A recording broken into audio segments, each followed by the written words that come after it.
And a very good but hot afternoon, folks. I'm back once again, Steven. So, before we get started, don't forget, if you like videos like this, hit the like button, subscribe to this channel for more content like this, comment down below, hit the bell for notifications, and so on. And now I got that out of the way, let's talk about TNT once again, because this weekend is their last race for the 2025 season, which is the Brickyard 400. And to be honest, while I have nothing against TNT, obviously on the air side of things, I can't say the same thing about the coverage in general. Because let's be realistic here, folks. Compared to Fox, TNT makes Fox look superior, and that's not necessarily a good thing. Now, don't get me wrong, I'm not a Fox hater by any means of the imagination, but let's be honest, compared to how Fox was when they first began broadcasting the sport in 2001 to now, it's just not as good as it was. The only things that's consistent on Fox is Mike Joy and Chris Myers, and in the case of Chris, that's always been the case, but outside those two things, it's not the same Fox as it once was. Similar thing with TNT. Yeah, you got Adam Alexander and Marty Smith, Marty Snyder, but apart from those two, it's not the same TNT as it was back in 2014. And it shows. Granted, they're a little better than their 14 counterpart, but at the same time, they're kind of not too. Chicago Street Course is a good example on that. Hopefully, for their sake, they'll go out at least with on a higher note this weekend in Indy, because next weekend, USA and NBC will take over for the remainder of the season, and I'm curious to see if the momentum they had last season carries over to this season or not. Now, it's not a done deal yet on who's going to be essentially in the broadcast booth for NBC, but most likely it's going to be the same ones we heard last season, namely Lee, Jeff, and Steve in the broadcast booth, with Dave, Marty, Kim, Parker, and Dylan taking turns on pit road, depending on the event. Plus, of course, you hear occasional comments from Kyle, Brad, and Dale along the way too. But again, we have to wait and see officially if it's going to be any changes in the NBC broadcast team or not for next weekend or not. Now, speaking of broadcast change, originally Kyle Larson was going to be in the broadcast booth for the Xfinity Series race at Indy, but apparently they changed their minds the last second, and Larson instead is going to run double duty. We'll run both the Xfinity and Cup race at the Brickyard this weekend instead. So, yeah. Which raises the question on A, are we going to see both Jamie and Parker in the CW booth? B, one of them, and C, if you'll get a driver at the last minute to fill in for Larson and for Indy, who? Because that kind of threw a monkey wrench in their plans too in that regard. But we'll say this regarding the CW, them having different Cup drivers in the booth during the summer, while Adam's doing TNT and the Amazon races, was a good idea to work with. And I hope that comes back next year. Although next time, I think you should plan ahead on who's going to be in the booth going forward for your race weekends. If I was to focus over the CW. But now going back to TNT. The only thing I'm asking them to do is this. At the very least, since this is a Brickyard, treat it with respect. Sure, sure, prior to last year, and I've been on an old one in a few years, but even so, it's still Indy, and it still is a big deal in the grand scheme of things. So, at the very least, give it the respect it deserves. Treat it as if it is treat it like the crown jewel that it is. Sure, you could argue other events should be that race instead of Indy, like the Personal Night Race or the Spring Talladega Race. But considering the venue, it deserves the crown jewel status, in my opinion.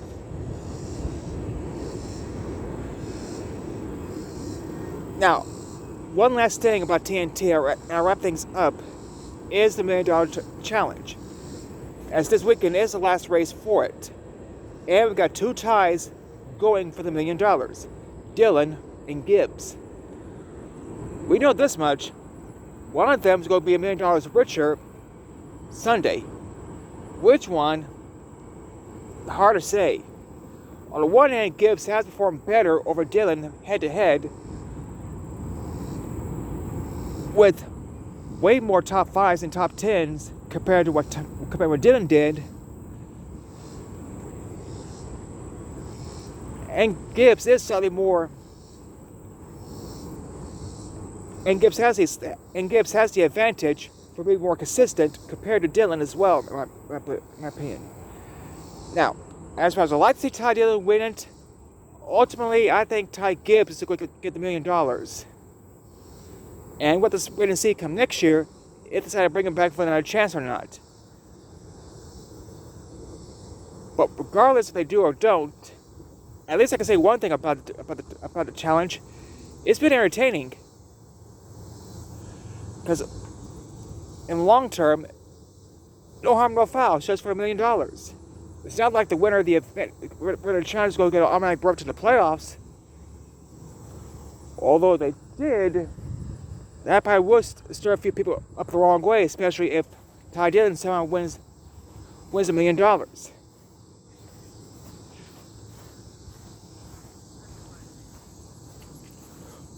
we'll have to wait and see on next year regarding that as well.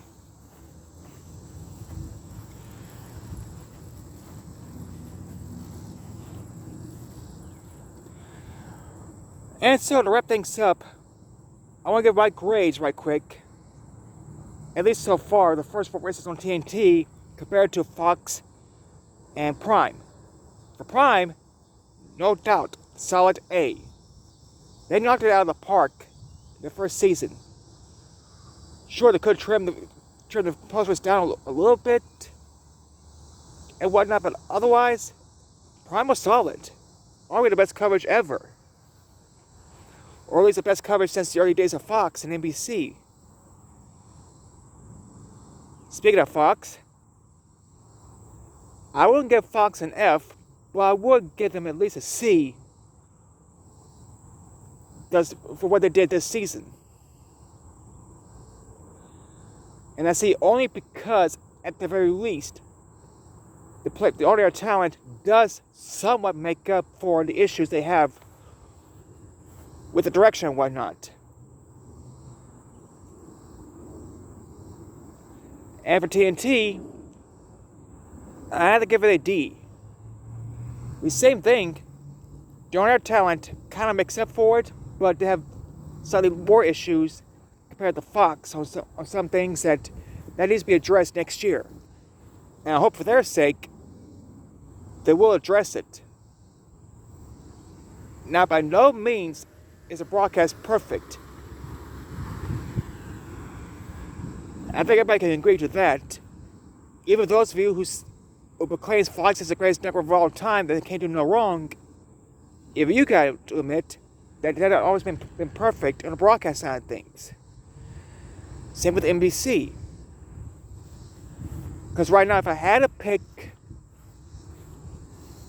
on which broadcasters done the best job in NASCAR thus far, if I want to add NBC from last year to the mix, then I would put Prime first, NBC second from last year, then Fox, then TNT. Well, that's the way I would do it anyway. And I get the NBC broadcast isn't perfect either. Now, everyone likes Steve Ricardo or Jeff Burton or Lee Diffie, and I get that. But at the same time, at least production quality compared to Fox is better. And because of how late in the season it is, they treat the sport more seriously compared to Fox. Fox is treated like it's just an afterthought in some events cases. With the possible exception of maybe the Daytona 500. But the rest of the seasons, besides that, who cares? This has the attitude I'm getting from Fox lately.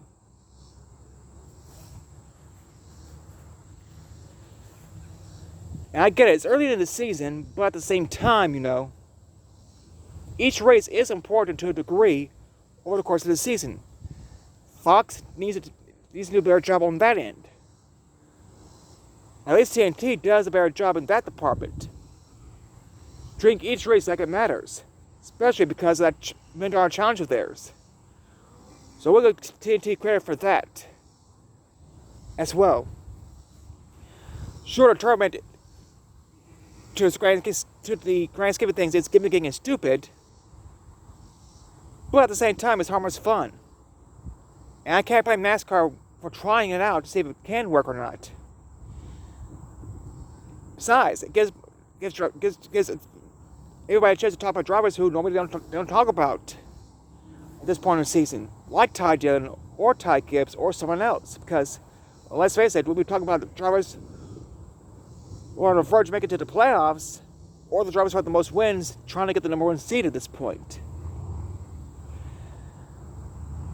And I'm not saying those are bad things, mind you, but what I am saying, though, is that you need to take that into account as well if this tournament disappears next year. Is that all the talk for next year is going to be, well, who's currently in the playoff bubble and who has the most wins for the regular season title? Would you rather have them talk about that? Or would you rather have them talk about a driver that nobody talks about these days?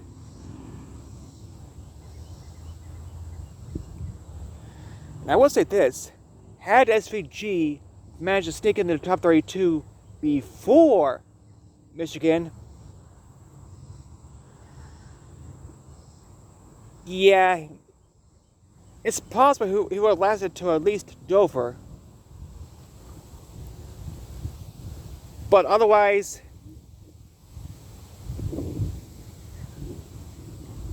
it is what it is. I will say that regarding SVG, had he made it, I could see him possibly last to Dover if they keep the same 5 tracks for next year. For that might either bring him back next year, but we'll see. So, I will say this, I don't think it's going to be a Larson sweep, but it would surprise me a bit if he gets at least 1 win this coming weekend, whether it be the Xfinity race or the Cup race.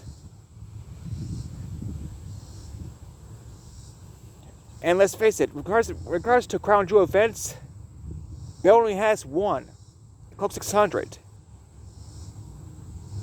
Don't get me wrong, that's a big deal on his part, but compared to what Lars has won in the Crown Jewel department, he has the advantage there between the two.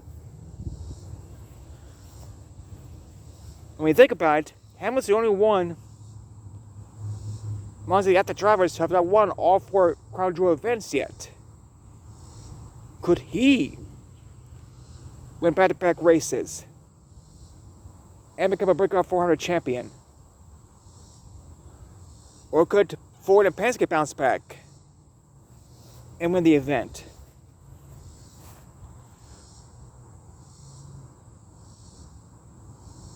Or can someone else in Ford besides Penske bounce back? Because the last 2 seasons, or 3 seasons rather, that's been the case with Penske. Not so hot in the regular season, but when it comes to the playoffs, that's where they kick it up a notch. Whether that is Blaney or Logano. And I think if at least one of them makes it to Phoenix, they're going to be the favorites to win the title. or maybe to extend centric. Although I am not surprised, but disappointing that so far Ford has become winless in the Xfinity Series. I get why, because outside of the 25 team, you only have the Haas cars. Well, let's face it, like, honestly, the Xfinity Series, most likely you have to go through Junior Motorsports in order to win the championship there. Whether that's Connor Silage or Justin Allgaier. You gotta go through one of them to win the title in the Xfinity Series. Same with Corey Heim in the Truck Series. Most likely they go through him if they win the championship.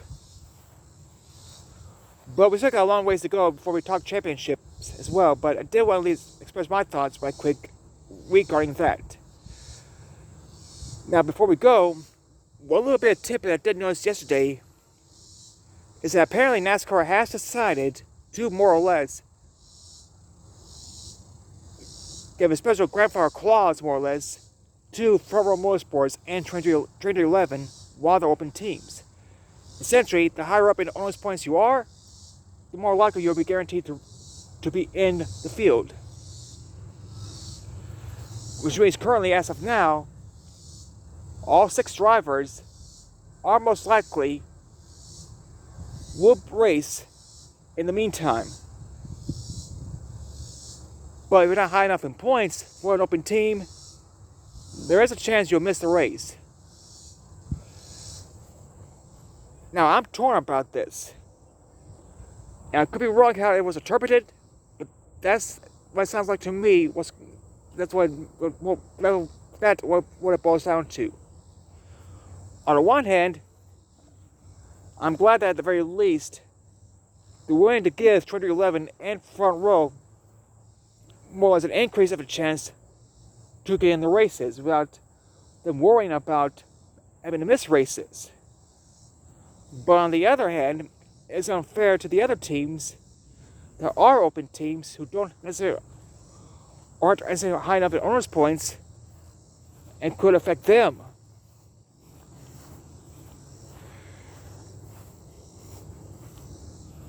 So how have I done it, you ask?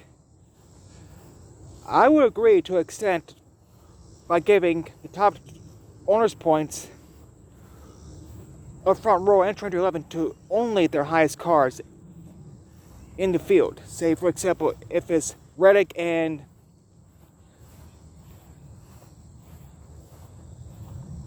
Gregson, for example. If it's those two, then they should be the only ones. But Wally Herbst, Bubba Wallace, and the others, not so much. Or if Bubba was the highest, 2011 driving the owners' points, he can stay, but that's the second and third best team of that group. But I kind of get why that's how to give at least those 6 drivers 6 spots if needed. Well, of course, we'll see come Iowa how this will play out.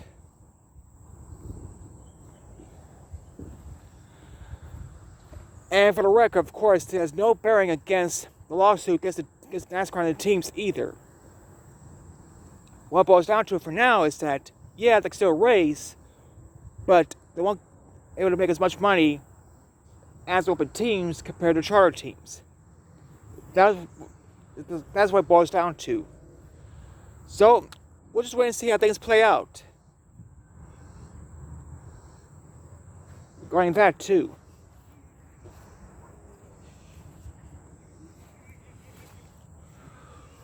So, what it boils down to for me is this. We still got a long ways to go until December to determine if going forward, A, if the Chargers is going to stay, B, who will win between NASCAR and the teams, and C, what will the consequences be for both the victor and the loser.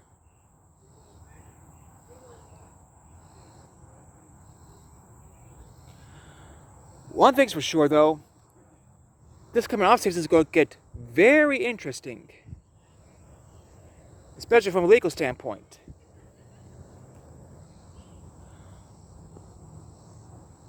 But good luck to the boys at TNT for the last race of the season, and good luck to NBC and USA for their first race of the season next weekend. Until next time, whenever that may be, I'll see you then. Bye for now, folks.